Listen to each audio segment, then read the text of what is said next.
Nós estamos aqui com a Conceição Holanda, ela é nossa representante da Intersindical no CNTE, é educadora. Eu vou passar para ela fazer uma breve apresentação. Olá, me chamo Conceição Holanda e estou atualmente coordenadora geral do Sintep Pará, que é um sindicato unificado, unifica todos os trabalhadores da educação, da rede pública estadual e municipais, então é um sindicato bastante representativo e ocupo hoje também a Secretaria de Políticas Sindicais da CNTE. Essa vaga foi constituída a partir da articulação pela Intersindical, né? Então represento a Intersindical na executiva da CNTE. A gente tem acompanhado todas as discussões que passa pela CNTE. Uma das vitórias que a gente acompanhou agora no primeiro semestre, né, agora de 2026, foi a questão do piso salarial, né? Aí eu gostaria de saber o que tem sido debatido no CNTE como questões mais urgentes para a educação no âmbito nacional.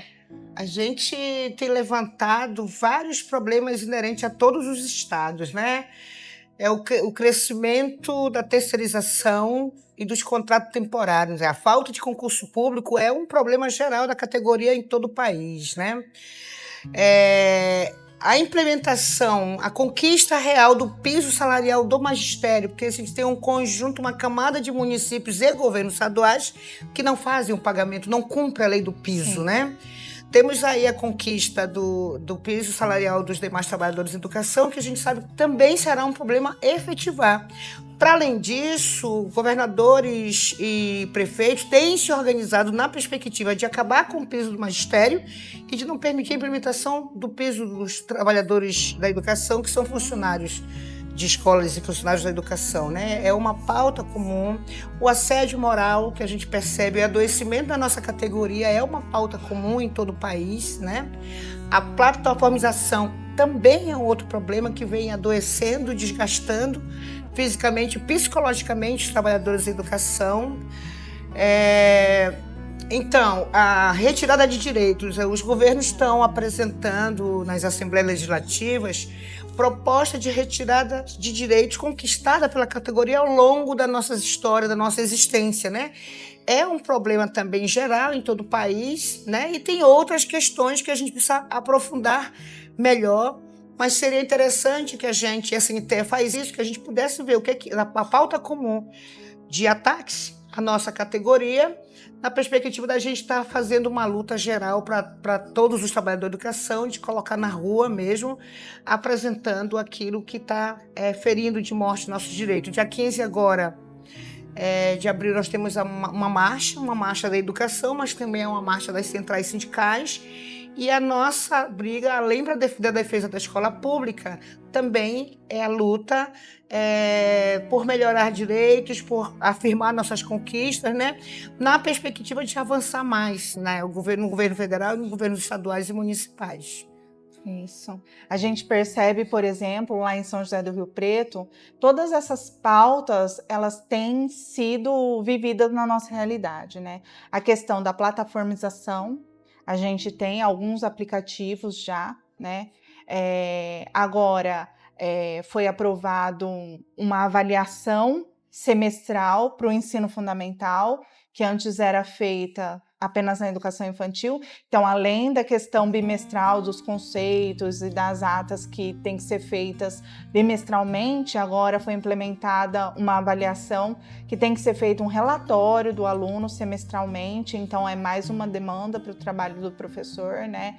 Em contrapartida, os tempos, os horários previstos para estudo, né? Eles sempre dão um jeito de colocar questões que não são inerentes ao currículo escolar. Então, a gente percebe educação empreendedora e várias outras coisas que são pautas da extrema-direita, né? Porque tudo isso que a gente tem visto acontecer na educação como um todo é a pauta da extrema-direita avançando na escola pública, né? Como que o CNTE faz esse debate da questão da extrema-direita e do avanço das pautas da extrema-direita? Olha, a gente já tem um problema localizado no MEC, né? Que tem setores que não representam os interesses dos trabalhadores da educação lá colocado. E já é um problema, né? É essa aproximação do público e privado. A gente precisa resolver isso, né? Para além disso, nós precisamos avançar na perspectiva de melhorar a nossa atuação dentro dos espaços escolares, daquilo que não sobrecarregue a categoria. Hoje existe aí uma busca incessante de resultado, de metas, de cumprimento de metas, né, que está ligado exatamente ao IDEB para ver onde cada um se sobressai, né? E com isso também vem a política também mais grave, que é a política, não a política de valorização, mas a política de premiação para quem atinge resultados, né? E acaba dividindo um pouco a nossa categoria em relação a isso, né? Então, a gente entrou agora na CNTE nesse mandato em janeiro de 2025, fizemos uma primeira reunião, pegamos um apanhado de tudo que foi apresentado no Congresso da CNTE, certo? E agora a gente vai estar trabalhando como é que nós vamos nos incorporar neste sentido de suavizar um pouco a carga laboral dos trabalhadores da educação, entendeu? Tem muita coisa apresentada, tem muitos ataques, mas um fato bem grave que a gente vê com todas essas exigências no aumento da labuta, tem adoecido e muito a nossa categoria, né? E aí a gente acaba entrando, quando a categoria adoece, que precisa se afastar da escola, tem algo, pelo menos no meu estado acontece dessa forma, que aquilo que você recebe, que é inerente à sala de aula, quando você é adoecida e você é afastada da sala de aula, você perde. Então, adoecer não é a regra, porque adoecer significa perder salário, né? Então, nós temos vários desafios aí a serem pensados e ver como é que a gente vai estar enfrentando, né? A gente está pensando, ainda não tem nada definido de algo mais elaborado na perspectiva de uma plenário, coisa parecida, porque nós acabamos de sair de um congresso, né? Que foi agora em janeiro. Então, a direção está se apropriando de tudo que a gente aprovou no Congresso e ver como é que a gente vai dar conta de resolver e encaminhar tudo isso. Outro problema que a gente enfrenta, pelo menos lá no contexto da nossa cidade, né, é a questão da jornada de professores. Então, nós temos duas formas de jornada, de 35 horas e de 40 horas. Aí, o que acontece? A gente sabe que o professor ele não pode ultrapassar a jornada de 40 horas semanais. E aí o que tem acontecido é que eles estão sendo obrigados a fazer substituição forçada. Então, eles têm uma complementação de jornada. O que eles não cumprem, eles jogam na escala mensal para que seja cumprido com alunos em substituição, em algumas formas, que é uma forma de o governo economizar, porque aí ele não tem que contratar o professor para substituição, né? Então joga essa carga de trabalho de substituição para os professores de jornada de 40 horas. Aí eu queria ver com você essa questão da falta de professor e da sobrecarga, colocando os professores para substituir, trabalhar além da jornada de 40 horas semanais, é algo que acontece em outras partes do país ou é algo só específico da nossa realidade?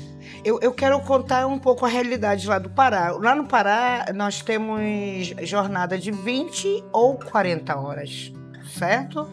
Sendo 150 horas em regência e 50 de hora atividade, certo? Que é a proporção de 1/3.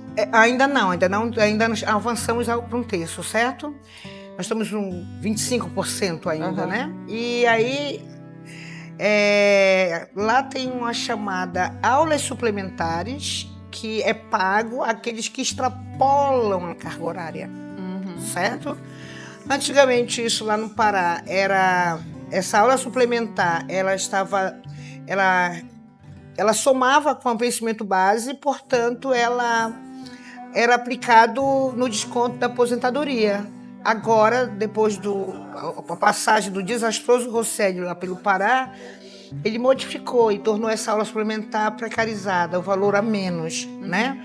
Mas todo professor que ultrapassa a jornada recebe, certo? Porque lá no estado do Pará, qualquer acréscimo tem que ser pago. Você não pode aumentar a jornada dos professores sem que isso também tenha uma compensação financeira, certo?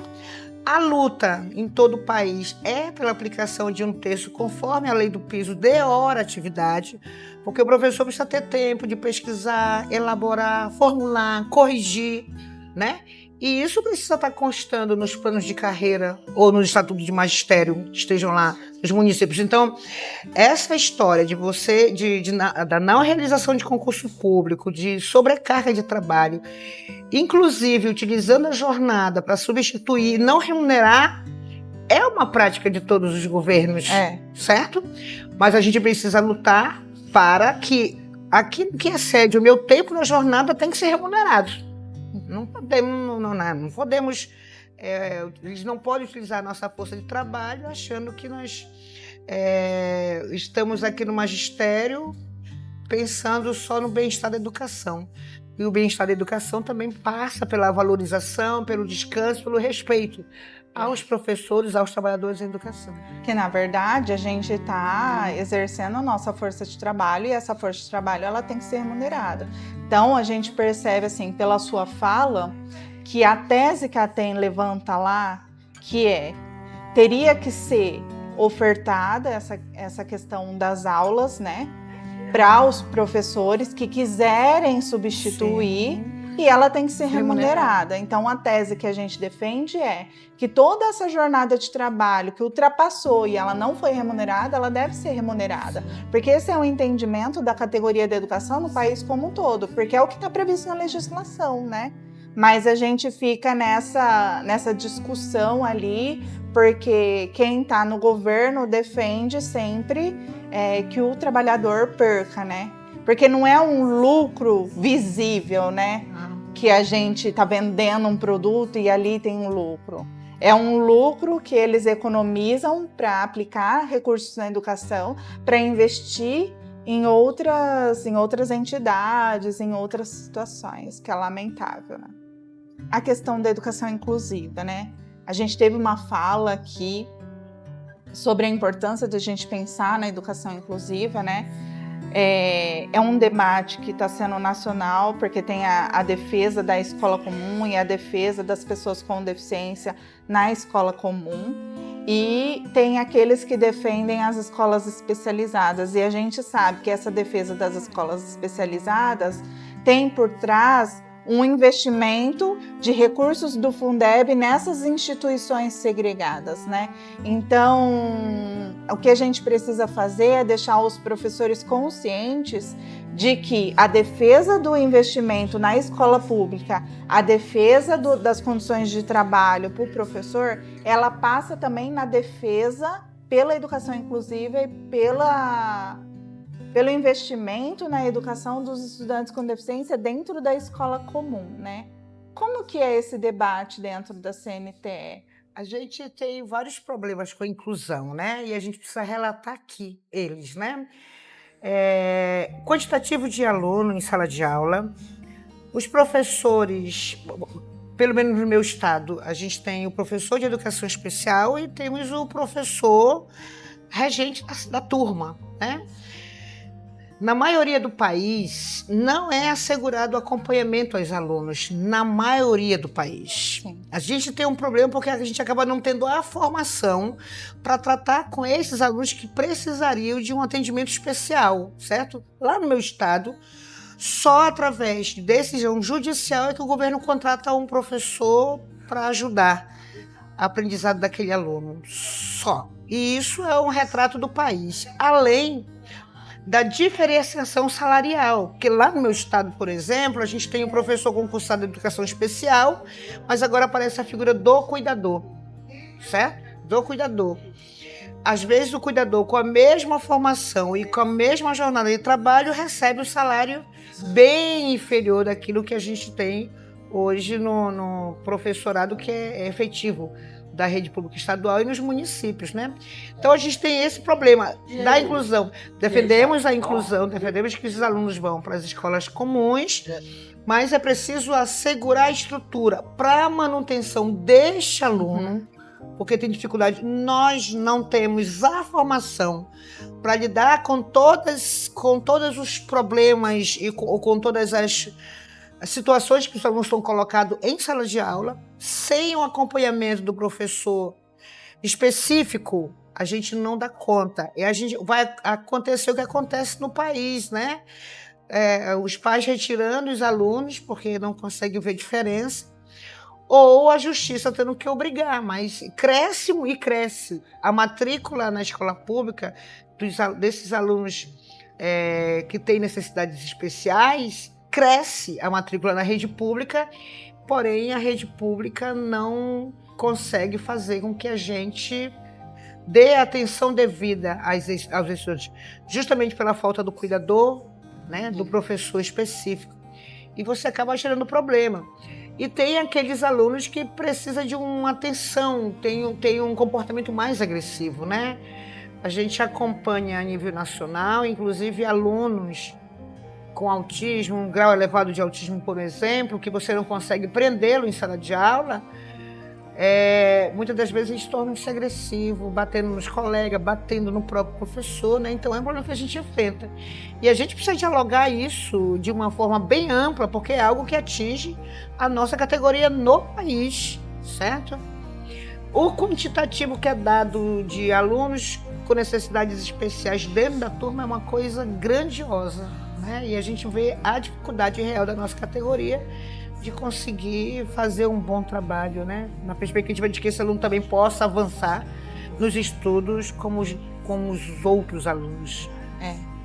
Porque a gente defende isso, né? Em Rio Preto, por exemplo, a gente organizou a luta junto com as famílias, porque o que acontece no país como um todo, que é a judicialização, para que esse estudante tenha um suporte, que é previsto em toda a legislação de educação e não acontece, né? É só judicializando, né? Então as famílias têm judicializado muito, só que o entendimento nem sempre é um entendimento pedagógico que a gente tem, porque a gente não defende a tutela desse estudante com deficiência, um plano de ensino separado, a gente defende que esse aluno esteja incluído de fato e um professor auxiliar para ajudar o professor da sala comum a fazer essa questão comunicacional ali com os colegas, essa interação com as aulas, né? Que nem você falou, às vezes a criança autista, ela precisa ter um direcionamento mais direto, uma leitura de comando ali, que você faz no geral, o professor de sala comum faz no geral, mas que aquele estudante tenha necessidade específica de que faça a leitura 1, 2, 3, até 5 vezes, mas que ele consegue fazer e, de repente, ter uma acessibilidade da atividade, dividir ela, que é algo que o professor sozinho, ele não é humanamente impossível fazer, né? Então a gente faz essa defesa do professor auxiliar, da redução do número de alunos em sala. Agora saiu uma alteração na LDB, com essa questão do número de alunos por turma, né? E a gente fica pensando, saiu lá de forma genérica, né? Garantir o número adequado de alunos por turma, né? Então, assim, a luta precisa ser feita para que saia uma portaria especificando, porque a gente sabe que quando o governo faz a leitura de algo genérico assim, ele vai lá e fala assim, não, mas está adequado, e faz aquele cálculo por metro quadrado, só que a educação não é pensada por metro quadrado, né? É dentro das especificidades de cada aluno. E aí não entra só a questão daquele estudante com deficiência. A gente tem questão de defasagem da série, a gente tem questão de defasagem mesmo de aprendizagem, por questão de contexto socioeconômico, né? Às vezes alguma situação daquela criança familiar que ela tem uma defasagem, ela precisa alcançar os demais, né? Então é um debate que a gente precisa ir à luta. Porque hoje a gente tem uma realidade. Primeiro que as nossas escolas não são padrão no país, né? Nem no nosso estado ela é padronizada, né? Então, não estabelecer critérios de fato para a matrícula é um problema, porque cada um interpreta do jeito que quiser interpretar. Então, a inclusão ela não vai dar certo se o governo não parar, juntamente com os educadores, para discutir o problema, certo? Porque a minha realidade no estado do Pará provavelmente talvez não seja a sua realidade lá, né? E a gente está falando dos alunos que têm laudos. Isso. Tem uma camada de estudante que a gente observa o comportamento, que acha que deveria procurar médico no sentido de ter laudos, né? Porque a gente atende os laudados e aqueles que a gente vê que não tem laudos, entendeu? Então, cada vez a sobrecarga vem maior para o professor, a cobrança acaba sendo maior em cima da gente, né? Sem que o governo, de fato, dê as condições para que a inclusão aconteça. Sem contratação de mão de obra especializada, né? Tanto de professores de educação especial quanto de professores auxiliares, a inclusão não vai dar certo. Então é preciso parar para sentar, refletir e buscar alternativas, né? Porque senão a gente já está cansado de todos os governos colocar a culpa pelo fracasso da educação na costa dos professores, né? Joga na nossa costa a responsabilidade e é mais um tema que está colocado para a gente aí que os governos não procuram solucionar, né? Jogam aquilo, a gente muitas das vezes fica perdido em sala de aula porque não sabe como conduzir, certo? Se a gente não tiver ajuda desses segmentos, daquele que é especializado e daquele que está lá para auxiliar, a gente não vai dar conta de cumprir, certo? A inclusão na escola pública, e é algo que a gente defende. Para além de mais investimento na educação, a gente precisa discutir para tentar solucionar os problemas que a gente enfrenta na educação hoje nesse país. É isso. Então, gostaria de agradecer, foi muito bom o papo, a gente percebe que todas as temáticas, elas estão em comum, acontecendo em comum no país como um todo, né? Gostaria de agradecer e a gente deixa à disposição a ATEM para tudo que precisar, para a gente levar essa pauta e essa luta adiante dentro do CNTE, dentro da Intersindical. Tá. Eu agradeço também o convite, mas eu acho que a nossa representação agora dentro da CNTE vai possibilitar a gente se escutar mais, né? E para ver quais os encaminhamentos que a gente vai precisar dar para os educadores que estão dentro da CNTE, certo? Eu estou à disposição, certo, de vocês. Depois eu posso passar meu contato a vocês, mas estou à disposição naquilo que quiserem de contribuição, de ajuda. Pode procurar que a gente está aqui para ajudar. Obrigada. Bom?